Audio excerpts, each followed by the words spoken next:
Now with the war veterans, pamwe chete nemukomana Bomshogeza nemamwe civil societies human rights defenders nemamwe citizens, they've confirmed that they are going to take part of the 31 March protest. Zvapachena nyika yese yakuzviziva pasocial media zvazara, but now panapa pane nhau vanhu yavari kuva warned now here the military involvement nema police forces kuti what are they going to do and are they going to take part. Sana pina mashoko ekuti vanhu vakaona mapo consolidation nema handover takeovers akaita kuma barracks nona inkomo nekunona masvingo, people they are aware of it. Sana pina mashoko amanyirwa panapa kuti wa subscribe or like on the bell kuti mnambozo amanyirwa chiti security in Zimbabwe is on high alert amid 31 March protests. Those in Harare expect to see the police at every junction.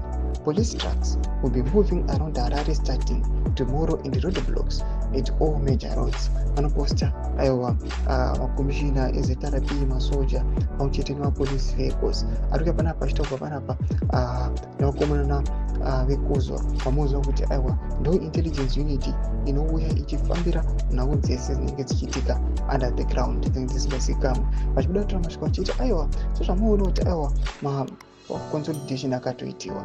These guys they are also going to take part maprotest aya vachiuya vachitumwa kunzi vakwanise kubata vanhu vese vangada kuratidzira kana vada kukonzeresa violence, but at the same time kuri kuona kuti kune mamwe mafactions especially on the ZRP pamwechete nekuma-armed forces ikoko vari against vanhu vari kuvatuma kuti vanobata maprotesters. Now we do not understand, hatisi kuziva kuti zvizvi zvichaitika kuda kwokuti we know kuti even masoldiers iwaya kutori macitizens of Zimbabwe panapa panogona kuitika chaos just because vanogona kutozosupporta maprotesters vamuri kuona vana Bombshell neSugeza, as we all know kuti people they are interested kuona vana Geza vachistage maprotest vachidemanda for accountability, kustopa corruption and kuti the leader varesign. Mashoko atiri kuona panguva ino kuti chaos yacho panguva ino haichatotsananguriki.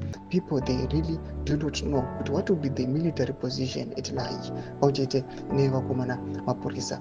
As we all know kuti people vakajamuka, tiri kuona kuti vakomana vemunicipal police nemapurisa vari kupondewa nevanhu vachida kuluta magoods evanhu kuma-markets uko nemumavending.